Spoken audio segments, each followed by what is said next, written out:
बिस्मिल्लाहिर्रहमानिर्रहीम। अस्सलाम वालेकुम। प्रोग्राम है royal guest with MR Anjum और मैं हूं आपका होस्ट प्रोफेसर मोहम्मद रफीक अंजुम। नाज़रीन बातनकीन, दूसरी जंग अजीम के दौरान जब अमेरिका ने हिरोशिमा और नागासाकी में बम बरसाए और जापान को मजबूर कर दिया कि वो कितने टेक थे, तो उस वक़्त भी जब दोनों अतराफ के जर्नैल एक कुर्सी पर एक जो है वो जगह बैठे हुए थे और शराइत तय हो रही थी। शराइत क्या तय हो रही थी?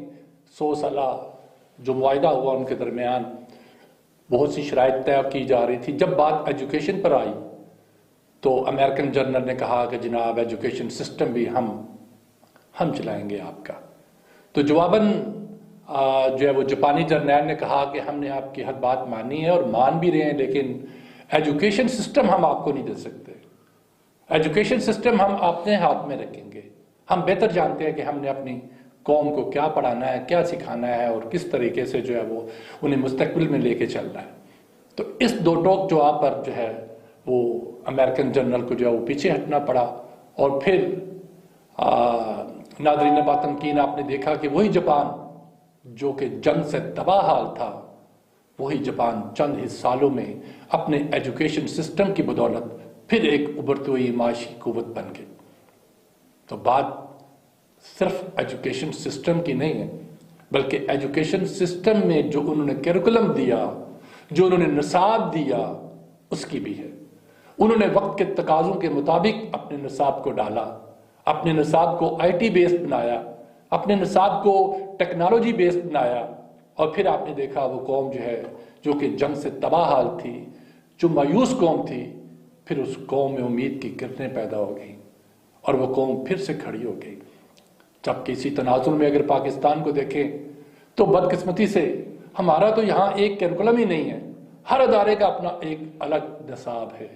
उर्दू मीडियम सिस्टम को देखें तो उनका निसाब अलग है, दीनी मदरसों को देखें तो उनका सिस्टम अलग है, और इंग्लिश मीडियम अदारों को देखें तो उनका अपना ही निसाब है। और इसी तरीके से अगर एलीट क्लास के अरिस्टोक्रेटिक जो तबका है उसके बच्चों के लिए जो अदारे हैं उनको देखें तो उनका कोई अपना ही निसाब है। यानी अजीब किस्म की खिचड़ी पकी हुई है। और फिर हम कहते हैं कि पाकिस्तान तरक्की नहीं कर रहा। पाकिस्तान उसी सूरत में तरक्की करेगा जब हमारे मुल्क का एक ही निसाब होगा, और वो निसाब सिर्फ जनरल एजुकेशन पर मुश्तमिल ना हो, क्योंकि ये निसाब क्लर्क पैदा कर रहा है, ये निसाब बाबू पैदा कर रहा है। हमें चाहिए ऐसा निसाब जो IT पे मुश्तमिल हो, जो टेक्नोलॉजी बेस्ड हो, तब के जाके हमारी जो यूथ है वो अपना मकाम पैदा कर सकेगी। और जो इकबाल ने कहा था कि मैं अपने कौम में शाहीन पैदा करना चाहता हूँ, फिर वो शाहीन पैदा होंगे। और इंशाअल्लाह ताला मुझे उम्मीद है कि आने वाले दिनों में, आने वाले सालों में इकबाल का ख्वाब जो है वो ज़रूर शर्मिंदा ताबीर होगा और ज़रूर उम्मीद की किरणें पैदा होंगी। तो किरणें तो मेरे सामने, आपके सामने यहाँ मौजूद है। ये वो शाहीन है इकबाल के, वो शाहीन है इकबाल के वो बेटे हैं जिन्होंने हट के जो रूटीन से हट के जो है वो अपने मकसद को किसी और तरीके से पूरा करने की कोशिश की। और न सिर्फ पाकिस्तान में बल्कि बैरून मुल्क भी अपना नाम पैदा किया। मेरा एक शाहीन जो है वो आइडियोवर्सिटी के नाम से अपना एक अदारा चला रहे हैं, और जो मेरा दूसरा शाहीन है वो ऐशविस के नाम से IT अदारा चला रहे हैं। दोनों जो है उनका शोबा एक ही है, IT बेस्ड एक्टिविटीज़। और मेन मकसद, मेन ऑब्जेक्टिव, जो मिशन स्टेटमेंट है इनकी, वो यही है कि हम जो पाकिस्तान की जो यूथ है उसको हम अपने पाँव पे खड़ा करना चाहते हैं। वो IT बेस्ड नॉलेज हासिल करें और अपने पाँव पे खुद खड़े हों, और अपनी मुख्तलिफ तरीके जो कमाई के हैं वो भी ये उनको बताते हैं कि आपने इस तरीके से जो है वो अपने हालात बदलने हैं, इस तरीके से कमाई करें। खुदा के बंदो, ज़माना जो है वो कहीं कहाँ का कहाँ जा रहा है, और आप जनरल एजुकेशन में सर जो है वो दिए बैठे हुए हैं। तो मैं ज़्यादा अपनी तौहीद को ज़्यादा नहीं बढ़ाना चाहता। मैं चाहूँगा कि इनकी बातें आप सुने और ज़्यादा से ज़्यादा जो है वो आपको नॉलेज हासिल हो IT के बारे में। मेरी मुराद जनाब अब्दुल हनान साहब से है, जो CEO है आइडियोवर्सिटी के, और दूसरे गेस्ट जो हैं वो साद अरशद साहब हैं, जो कि CEO हैं ऐशविज के। जनाब आपका बहुत शुक्रिया। Thank you. आपका भी बहुत शुक्रिया। मुझे मालूम है आप बहुत मसरूफ़ हैं, अपनी गुनागू मसरूफियात में से आपने हमारे लिए वक्त निकाला, हम आपके मशकूर हैं, रॉयल चैनल आपका मशकूर है। सर सबसे पहले तो हमें बताएं, अब्दुल हनान साहब, अपने इब्तदाई तालीम के बारे में बताएं कि आपने कहाँ हासिल की। मैंने सबसे पहले जो है अपना मैट्रिक जो है GC यूनिवर्सिटी से कंप्लीट किया, और उसके बाद FSC करने के बाद जो है मैंने ग्रेजुएशन स्टार्ट की सॉफ्टवेयर इंजीनियरिंग में, और सॉफ्टवेयर इंजीनियरिंग के फ़ौरन बाद जो है मैंने कुछ अरसा जॉब्स की, कुछ डिफरेंट ऑनलाइन प्रोजेक्ट्स किए, और बस उसके बाद फिर मुझे ये चीज़ फील आई कि हमारे यहाँ पे जो काम है वो प्रैक्टिकल जो है बहुत कम है और थ्योरेटिकली बहुत ज़्यादा। तो इसी वजह से जो है एक ट्रेनिंग इंस्टीट्यूट स्टार्ट किया, ताकि जो इश्यूज मैंने फेस किए मेरे आने वाले जो नेक्स्ट जनरेशन वो फेस ना कर सके।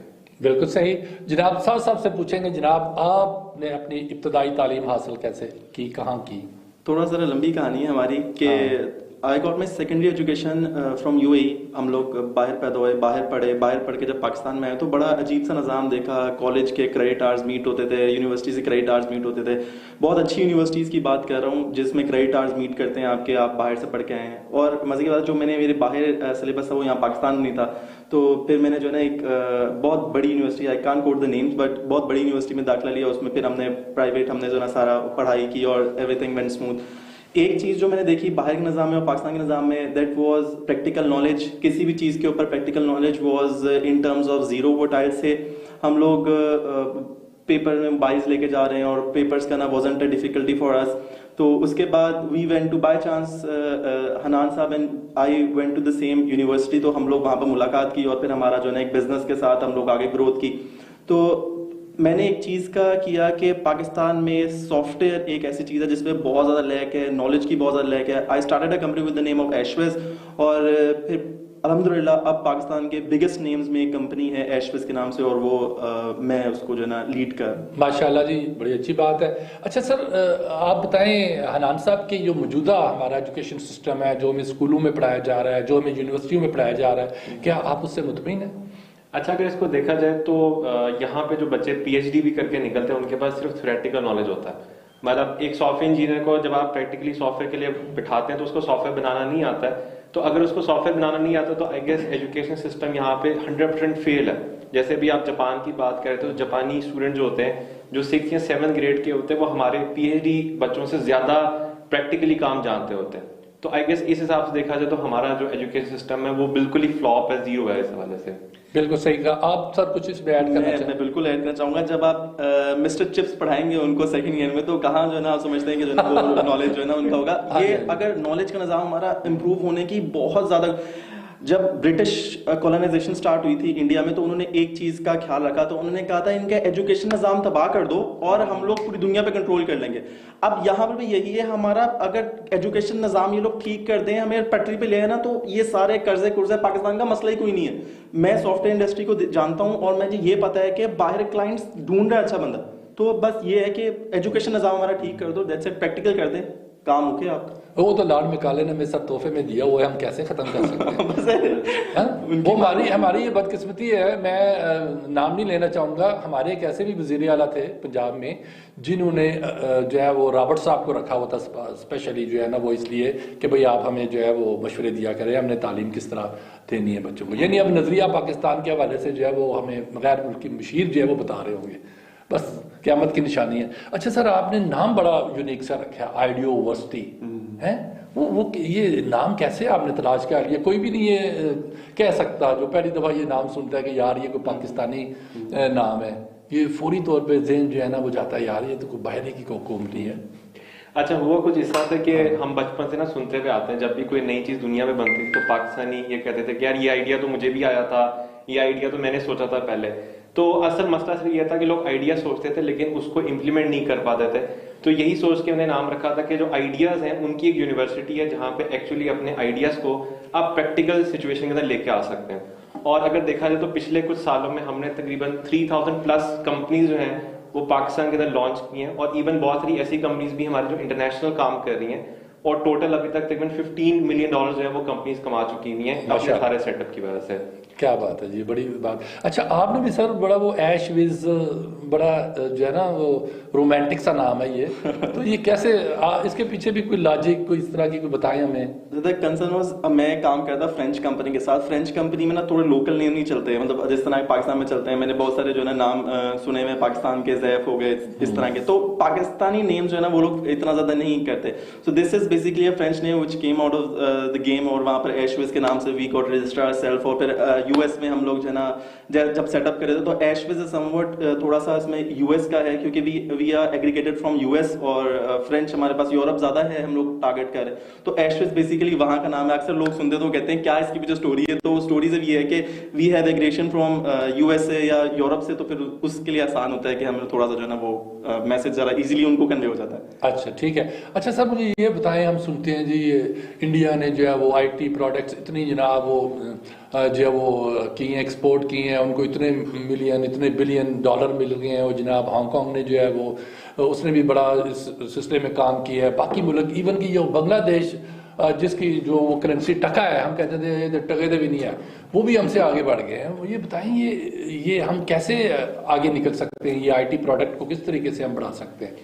इसका बस एक ही तरीका वो ये है कि हम शुरू से ही प्रैक्टिकल जो है ना काम करें। जैसे अभी आपने बताया इंडिया जो है इस वक्त तकरीबन 400 बिलियन डॉलर्स की एक्सपोर्ट करता है आईटी में, जबकि पाकिस्तान की जो आईटी एक्सपोर्ट है वो सिर्फ 10 बिलियन डॉलर है, जो कि पूरी दुनिया का 0.1% भी नहीं बनता है। और उसकी सबसे बड़ी रीजन ये है कि यहाँ पे जो स्टूडेंट्स हैं उनको ये सिखाया ही नहीं जाता कि जी ऑनलाइन भी जो है पैसे कमाए जा सकते हैं, और भी बहुत सारी अपॉर्चुनिटीज हैं। यहाँ पे जब भी कोई बनता है तो वो डॉक्टर बनता है, इंजीनियर बनता है या आर्मी में चला जाता है, इसके अलावा और कोई फील्ड ही नहीं है। तो ये एक चीज है जिसको हमें इम्प्रूव करना चाहिए। अच्छा साथ साथ मैंने ये सुना है जी, वो जब भी हम खोलते हैं ना यूट्यूब, तो उधर लिखा होता है जनाब यूट्यूब से पैसे कमाएं, जो गूगल से पैसे कमाएं। ये वाकई कोई हकीकत है या कोई ऐसे ही हमें कोई फैंटेसी दुनिया में लेके जाना चाहते हैं? सर मैं ये बताना चाहूँगा, ये मीडियम मुझे बड़ा अच्छा, मैं शुक्रगुजार हूँ रॉयल न्यूज़ का कि ये मैं इस मीडियम पे आके बात कर रहा हूँ। ये इतना पैसे मेकिंग स्किल है ना कि सिर्फ आपको कुछ नहीं आता। मैं ये हमेशा कहता हूँ कि आपको कुछ नहीं आता कुछ ना करें, आप सिर्फ यूट्यूब पे अपनी कुकिंग स्किल्स बेचें। आप कुकिंग नहीं आती है आपको, आप गार्डनिंग करते हैं, गार्डनिंग की स्किल बेचें। आपको नहीं आती है, आपको जो चीज़ अच्छी आती है, आपको पेंट अच्छा आता है, पेंट की स्किल बेचें। आपको मजाक करना अच्छा आता है, शेर व शायरी अच्छी आती है, वो बात करना ज़्यादा अच्छी आती है, आप उसकी वीडियो बनाएं। You can just monetise that on YouTube, और मोनेटाइजेशन पे आपको इतना पैसा मिलता है कि on every view you get some amount. और अगर आपकी ऑडियंस इस पाकिस्तान की नहीं है, पाकिस्तान की बाहर की है, तो फिर जो है ना आपको डबल अमाउंट जनरेट हो रही होती है। तो ये इसमें कोई झूठ नहीं है। हाँ ये एक और मैं इस बात से जो ना एक और बात क्लियर कर दूं, अक्सर एड्स चल रही होती है, घर बैठे पैसे कमाएं, आप घर बैठे एड्स देखें, ये इन ड्रामेबाजियों में नहीं पड़ना। आप YouTube पे आए, आप वेबसाइट बनाएं, आप उससे डिजिटल मार्केटिंग स्किल करें, या आप उस पे आप टिकटॉक पे आप बहुत ज़्यादा नहीं, मैं आपको बल्कि आप ज़्यादा जानते होंगे, लोग भी जानते हैं इसके मुतालिक कि एक लड़की जो डांस कर रही है, शादी पे डांस कर रही है, और वो वायरल हुई है, और 4 करोड़ रुपए, मैं क्या मानता हूँ एक बंदे की पूरी जिंदगी कमाई 4 करोड़ रुपए उसने उस डांस से कमा लिए। तो इतनी पावर है डिजिटल मार्केटिंग में, इतनी पावर है गूगल के अंदर, इतनी पावर है यूट्यूब के अंदर कि वो आपको 4 करोड़ रुपए एक दिन में दे सकती है। क्या तो वाई नॉट, आप कर सकते हैं। बिल्कुल। अब ये तो सोचने वाली बात है कि अगर वो 2 ठुमके लगा के उतने करोड़ों रुपए कमा सकती है, तो यार इतना तो हमें भी आता थोड़ा बहुत। सर ये बताएं कि ये जैसे ई कॉमर्स के जरिए भी सुना है कि बहुत ज़्यादा पैसे कमाए जा सकते हैं, और सोशल मीडिया के जरिए बहुत ज़्यादा लोग पैसे कमा रहे हैं। उस हवाले से हमें बताएं कि हमारी जो यूथ है या घर बैठी जो हमारी माएँ बहनें हैं, वो किस तरीके से जो है वो सोशल मीडिया के जरिए या ई कॉमर्स के जरिए या फ्रीलांसिंग के जरिए जो है, पहले तो हमें थोड़ी सी 2-2, 3-3 लफ्ज़ों में बताएं कि ये फ्रीलांसिंग क्या होती है, और ये जो ई कॉमर्स क्या होती है, और सोशल मीडिया क्या होता है, और उसके बाद फिर हमें कुछ थोड़े से तरीके भी बताएं। सबसे पहले ई कॉमर्स को डिस्कस करते हैं। ई कॉमर्स बिल्कुल जैसे एक दुकान होती है, ये भी बिल्कुल दुकान की तरह, बस ये ऑनलाइन होती है, और दुकान पे जैसे आपको खुद जाना पड़ता है लेने के लिए, ये आपके घर लेके आ जाती है। क्या बात है जी। अब इसको बताने के लिए कि हम ऑनलाइन काम कर रहे हैं, इसके लिए लोग सोशल मीडिया का भी इस्तेमाल करते हैं, यूट्यूब का इस्तेमाल करते हैं, और इस तरह रीच आउट करते हैं। हमारे पास एक बड़ा स्पेशल एक ट्रेनिंग प्रोग्राम है जिसमें हम कंप्लीट इसकी जो है ट्रेनिंग देते हैं, और हमारे पास बच्चे विद इन कोर्स यानी कि 6 महीने के टाइम के अंदर अंदर ही लाखों रुपए की सेल जनरेट करना स्टार्ट कर देते हैं। मेरे पास अभी जैसे अभी सर बता रहे थे, घर में बैठी 2 सिस्टर्स हैं वो, और कस्टमाइज ज्वेलरी बनाती हैं खुद ही, सोशल मीडिया पे ऐड चलाती है। उन्होंने लास्ट ईयर 2 करोड़ रुपए की सेल जनरेट की है। इस तरह से YouTube के ऊपर एक स्टूडेंट था हमारे पास, उसके तकरीबन कोई 2.5 मिलियन सब्सक्राइबर्स होने वाले हैं, तो वो भी तकरीबन 11 से 12 लाख रुपए पर मंथ जनरेट कर रहा है। और भी इस तरह की बहुत सारी चीजें जो कि लोग ई कॉमर्स, यूट्यूब और सोशल मीडिया के जरिए से कर रहे हैं। अब बात करते हैं फ्रीलांसिंग की। फॉर एग्जाम्पल, अगर किसी ने लोगो बनवाना है तो वो क्या करता है, किसी बंदे के पास जाता है, लोगो बनवा लेता है। अब यही वाला काम जब आप ऑनलाइन करते हैं तो ये फ्रीलांसिंग हो जाती है। अब लोग फ्रीलांसिंग अपनी प्रोफाइल बनाते हैं और जो लोग फ्रीलांसिंग के लिए काम दे रहे होते हैं उनसे जाते हैं, काम लेते हैं और उसके अगेंस्ट एक अच्छा रेवेन्यू चार्ज करते हैं। क्योंकि हम बैठे पाकिस्तान में, लेकिन जो देने वाले बंदे वो बैठे में अमेरिका में, यूके में बैठे हैं, वो डॉलर्स और पाउंड में पैसे देते हैं। तो उनके लिए तो $5 या 5 पाउंड होता है, पर हमारे लिए यहाँ पे अच्छे खासे पैसे बन जाते हैं। तो इस वजह से फ्रीलांसिंग बहुत ज्यादा इन है यहाँ पे। अच्छा, यहाँ पर ना मैं एक और बात भी ऐड करना चाहूँगा। दुनिया में जितनी एग्जॉटिक गाड़ीज हैं, जितनी गाड़ियाँ आप देखते हैं, एग्जॉटिक लैम्बोर्गिनी होगी, फरारी होगी, जितनी भी बड़ी बड़ी गाड़ियाँ हैं, ज़्यादातर लोगों ने जो ली है ना वो यूट्यूब से लिया या फिर ड्रॉप शिपिंग से लिया, जो ई कॉमर्स की बात कर रहे थे। ई कॉमर्स में इतना पैसा है कि वो आपको लिटरली मतलब मिलियनियर बिलियनियर्स बना सकता है। No worries at all. आप सिर्फ करना क्या, आपको कुछ नहीं आता, आप कुछ करें भी ना, आप सिर्फ एक अच्छी प्रोडक्ट ढूंढें जो यूएसए में ज्यादा बिक रही है, चाइना से उठाएं, बस आपने एक ड्रॉप शिप बना देना, आपने एक पैसेज बना देना, वहां से प्रोडक्ट उठाएं और जाके यूएसए में बेच दें। और ये इतना मनी मेकिंग स्केल है कि आप यन कन्वर्ट कर रहे हैं डॉलर्स में, और ये इतनी मनी मेकिंग स्केल है कि मैं आपको लिटरली ये बात यहाँ पर ऑन लाइव चैनल बता रहा हूँ कि सॉफ्टवेयर एक्सपोर्ट्स या फिर आपके ई कॉमर्स इंडस्ट्री पाकिस्तान का कर्जा उतार सकती है। बट जो भी आप अपना स्कोर पाकिस्तान का कर्जा तक, यानी कि ये तक कि पाकिस्तान को किसी टॉप लिस्ट कंट्रीज में लेके आ सकती है अगर आप ई कॉमर्स को या आप ऑनलाइन अर्निंग की तरफ आए तो। ये एक पॉइंट इसमें सर, ये जैसे आपने अभी साथ साहब ने फरमाया कि हम पाकिस्तान का कर्जा उतार सकते हैं, इज इट जोक और इट इज रियलिटी? अगर ये रियलिटी है तो फिर ये हुकूमत सोई हुई है। अच्छा, इसी में अगर हम फैक्ट बेस्ड बात ये मेरा मतलब हुकूमत क्यों नहीं इस तरफ जाती?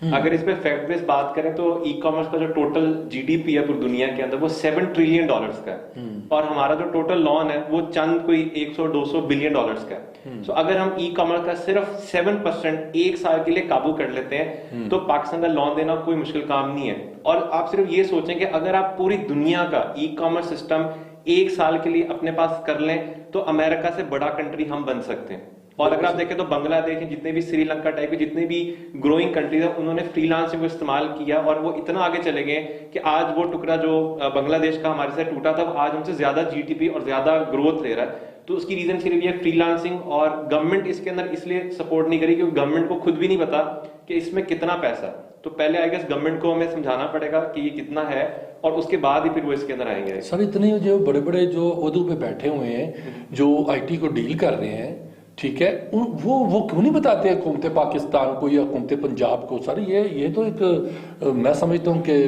बहुत बड़ा एक ब्लंडर है। अच्छा, मैं यहाँ पर बात है तो मैं आईटी मिनिस्टर के साथ भी हमारा होता है उठना बैठना, आईटी मिनिस्टर के साथ भी बैठे हुए हैं, या जिस कम्युनिटी में उठते बैठते हैं कि जिधर जो है ना ये मिनिस्टर्स वगैरह होते हैं, ये एक साल में, 2 साल में, या 5 साल में, 8 साल में, 10 साल में चीज नहीं है रिजॉल्व नहीं। ये आज से माओ को ट्रेन करना पड़ेगा कि वो आगे नस्ल चलाने, जो बच्चा पैदा हुआ है ना उस बच्चे से आपको जो है ना लीड लेके चलनी पड़ेगी। और आज अगर आप बच्चों को कहते हो तो यार 25 साल का 30 साल का बच्चा है, उसको आप कहते हैं यार फ्रीलांसिंग में चल, अब वो फ्रीलांसिंग उसने बचपन से नहीं पढ़ा, अब उसको 1 साल में 2 साल में फ्रीलांसर बनाना एक मुश्किल काम है। हो बन सकता है लेकिन मुश्किल काम है।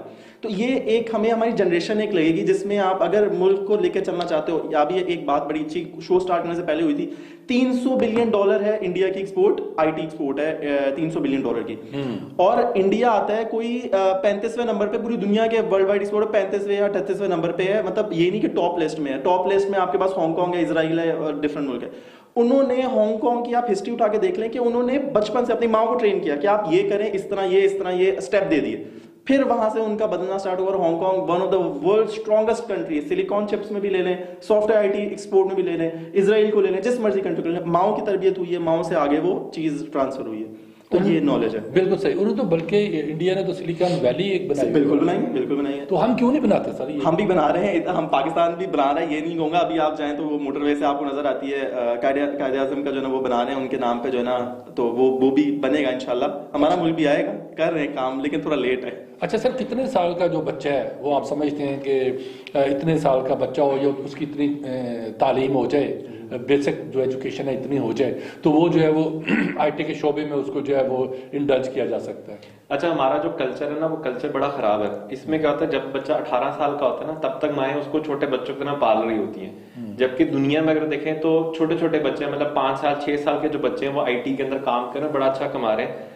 हमारे पास अभी पिछले दिनों एक बच्चा था, वो 7वीं 8वीं जमात में पढ़ा था और उसने जो है अपना बिजनेस स्टार्ट किया और वो भी माशाल्लाह से जो है ना लाखों रुपए के अंदर अपने बिजनेस को लेके चला गया।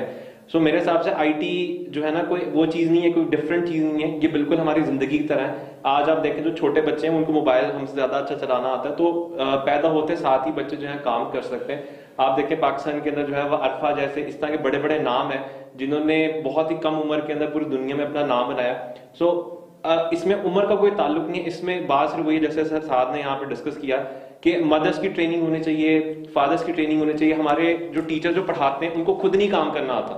हमारे जो टीचर्स हमें बिजनेस पढ़ाते थे उन्होंने जिंदगी में कभी बिजनेस ही नहीं किया, ठीक है। हमारे जो बंदे जो मार्केटिंग पढ़ाते थे उन्होंने कभी मार्केटिंग ही नहीं की। तो पहले प्रैक्टिकल अप्रोच आनी चाहिए, एक जो सोच का चेंज है वो आना चाहिए और उसमें वाकई में काफी टाइम लगेगा।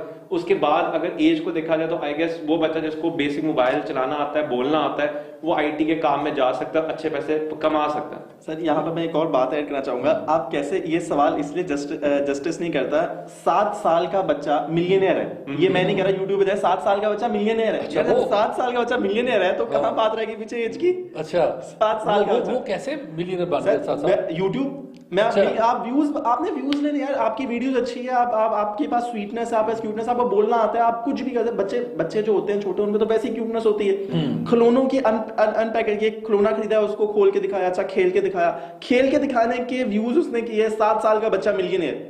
सर मिलियनेयर पाकिस्तान में अगर $1 मिलियन आपके पास $1 मिलियन आ जाए, आपको कुछ और करने की जरूरत नहीं है, आपका मॉडल टाउन में डिफेंस में घर आ जाता है। तो $1 मिलियन का $1 मिलियन $2 मिलियन तो कमाना प्रॉब्लम नहीं है। तो 7 साल का बच्चा मिलियनेयर।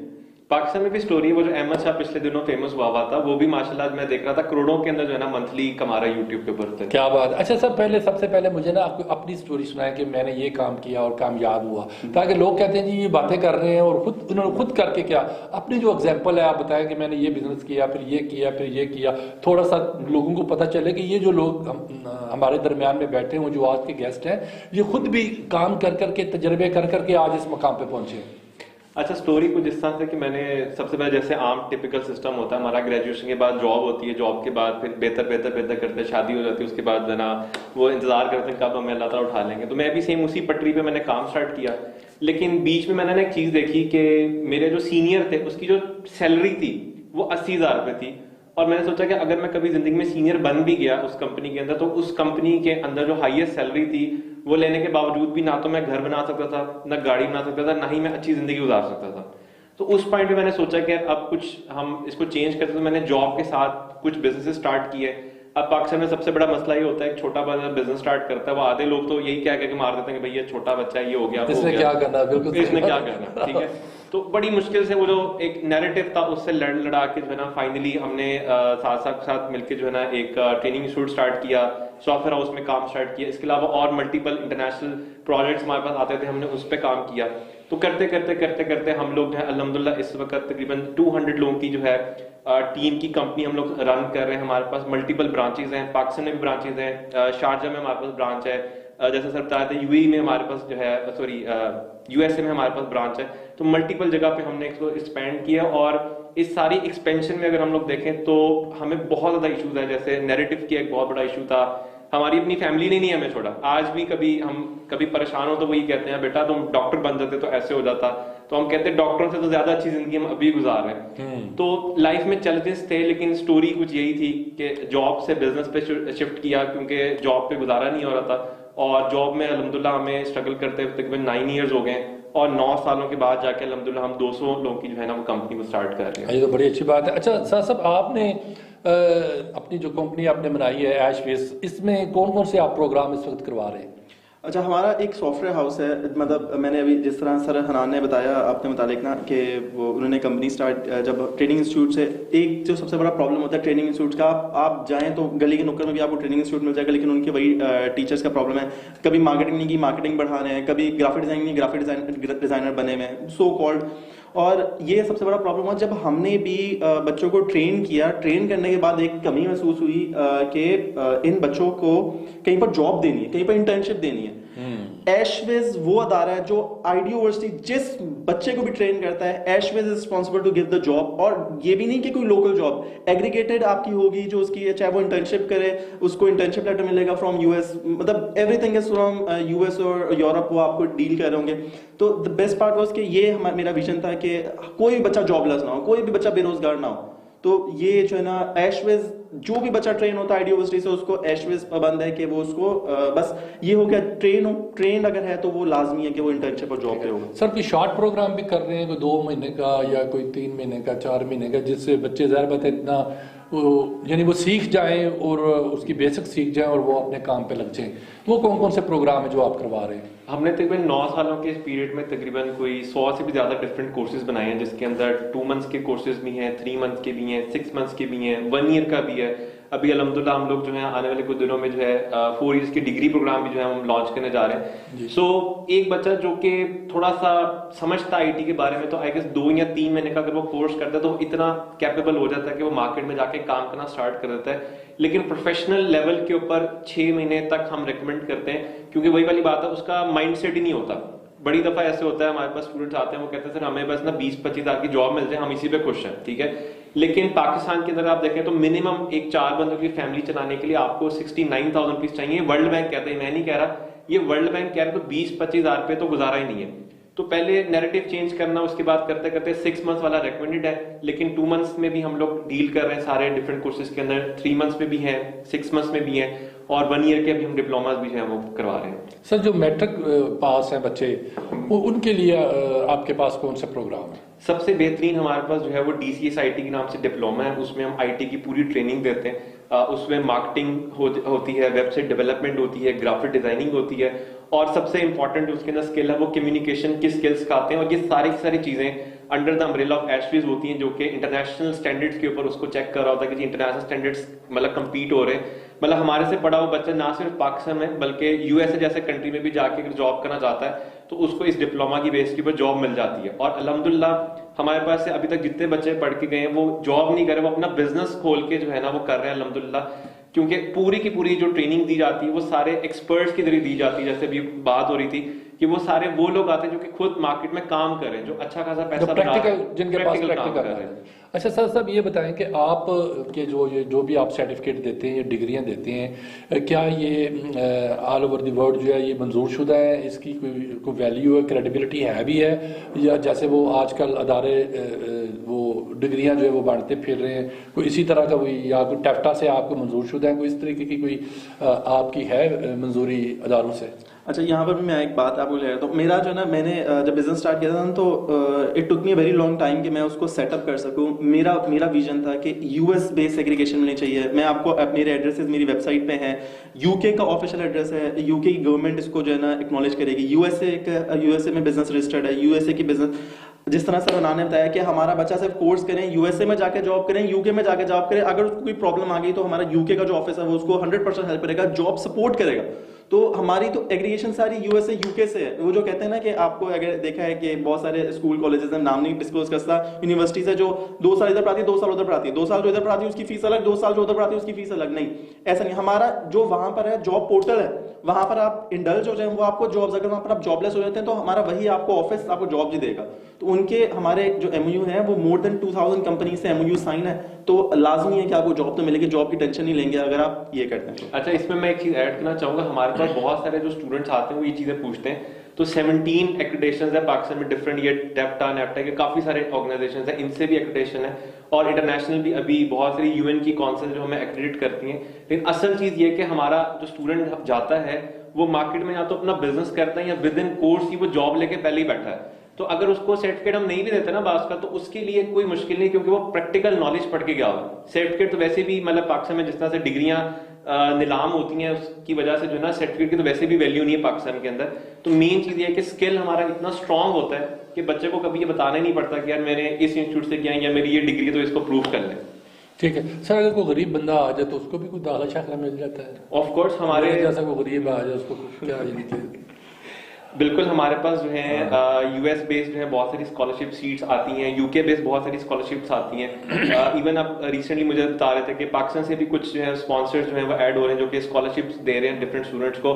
तो हमारे पास हर साल तकरीबन कोई 3-3,500 स्कॉलरशिप सीट्स आती हैं जो कि उन लोगों को दी जाती है जो कि बाकी में जो है मार्केट के अंदर कुछ कंट्रीब्यूट करना चाहते हैं। उससे पहले एक टेस्ट लेते हैं और उसके बाद उनको जो है ना स्कॉलरशिप अलॉट हो जाती हैं। बहुत जी तो चाहता है कि आप गुफ्तगू करते रहें और मैं सुनता रहूं। हालांकि एंकर जो है ना वो एकदम फौरन लुकमा देता रहता है, लेकिन वो बातें ही ऐसी हैं आपकी कि मेरा खुद भी जी चाह रहा था मैं सुनता रहूं, अपने इल्म में जो है वो इजाफा करता रहूं। तो सामीन बातन की, नाजरीन बातन की, मुझे तो बड़ी खुशी हुई है ये सब कुछ सुन के। और मुझे वो इकबाल को जो शाहीन है जो बनाना चाहते थे, मैं तो इनसे ये कहूँगा आपने थकना नहीं है, क्योंकि शाहीन कभी परवाज से थक कर नहीं गिरता, पुरदम है अगर तू तो नहीं खतरा है उस्ताद। तो हमारी दुआएं जो है वो साथ साहब के साथ हैं, अब्दुल हनान साहब के साथ हैं। अल्लाह ताला इनको हिम्मत दे और ज़्यादा तौफीक दे और इसी तरह ये अपनी कौम और मुल्क की खिदमत करते जाएँ। इसके साथ ही मैं इजाज़त चाहूँगा। वस्सलाम।